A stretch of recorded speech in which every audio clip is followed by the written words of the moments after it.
Hey folks, Justin Thayer, TeamThayer.com, Team Thayer Sales Science, Team Thayer Official here on YouTube.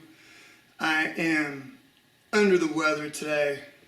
However, as they say in the show of business, the show must go on. And this is a show that'll make you money. So, another amazing Jedi mind trick of sales. I call this one separating the decision maker. And that has to do with the decision maker on the salesperson's negotiating end, right? So the professional salesperson or whomever is doing the negotiating. I recently used this. I use it all the time. I use it when I buy a car on Craigslist. It's an effective tool. And what I mean by separating the decision maker is when you're negotiating, right, in any sales situation, when you are negotiating, what you want to do is be the good guy. And an old method is to actually separate the bad guy or the ultimate decision maker. I used to use my wife quite a bit.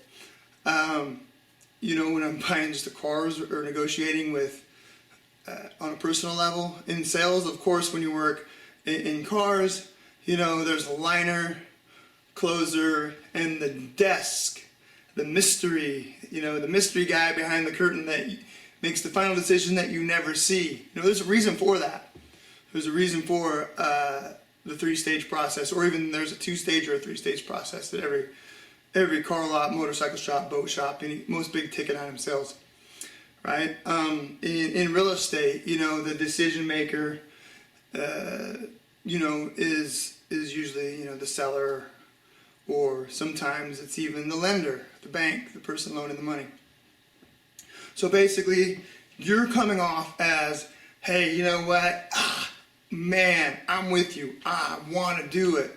Man, I can't because my insert decision maker there says we can't, and then you go into a very good reason. We're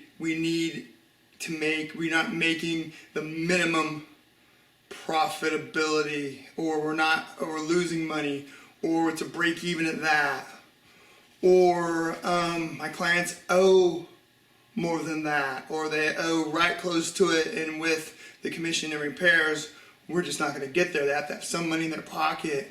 The wife says no. Boy, we all want to do it, but the wife says no. The husband says no. Right? Basically, it's separating yourself or separating most parties from an ultimate decision maker. So you're the good guys, and you're the person who's ultimately already built rapport. You're already having a great relationship. You're already in good spirits or in cahoots with the opposing negotiation person. You're already right, and that's what sales is. You have to excuse me, you have to people buy from people they like, and people like themselves. So we'll get into that later, that little saying. But separating, right, you know what, I say this: never lie to sell anything. Never lie to sell anything. However, right, remember, you have to combat, right, the falsities that are, right? There are falsities in any negotiation. I can't pay anymore, Mr. Buyer says. I can't pay anymore. Not going to do it. Can't afford it. Don't have that much money.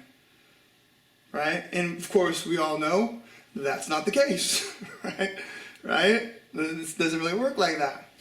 You know, my car is beautiful. No, I never had an issue with, or whatever it may be, right? There are certain falsehoods that go into the natural complexities of negotiating a sale, right?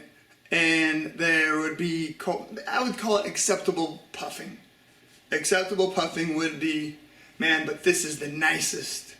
This is the best, right? This is as low as we can go. That's all we can do. The boss says no. My wife says no, right? Well, of course, the wife's not saying no, or the boss isn't saying no. They go, well, here's, maybe get a little more, right? We can go more, but see what you can do. That's what's really going on both ends, all right?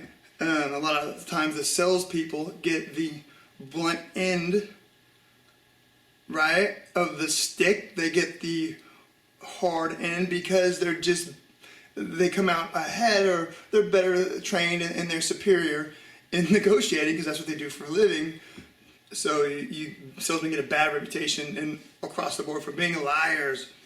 When the case is, statistically, the non-educated or the non-professional negotiator will actually lie. Statistically, will lie more.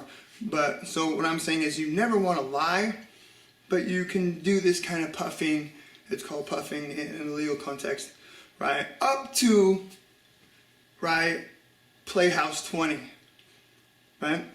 Playhouse 20 might be, you know what, you're in an impasse, right? You really can't go anymore on the price.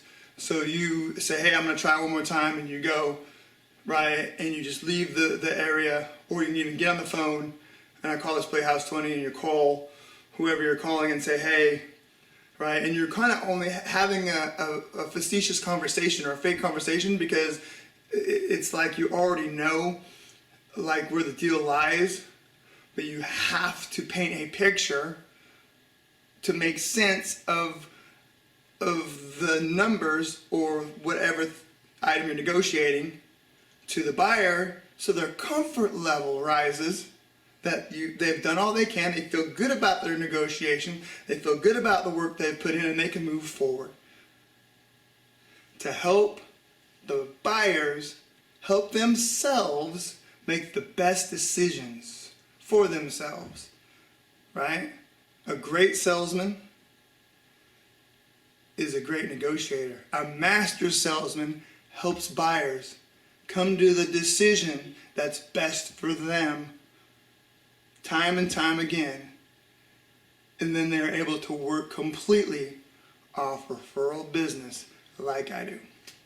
That's it. Team Thayer, Sales Science, TeamThayer.com, Team Thayer Official here on YouTube. Please subscribe to my channel. Please comment below. Please like this video. See you next time. These are not the droids you're looking for. Double leg and the lip. Walking to your corner.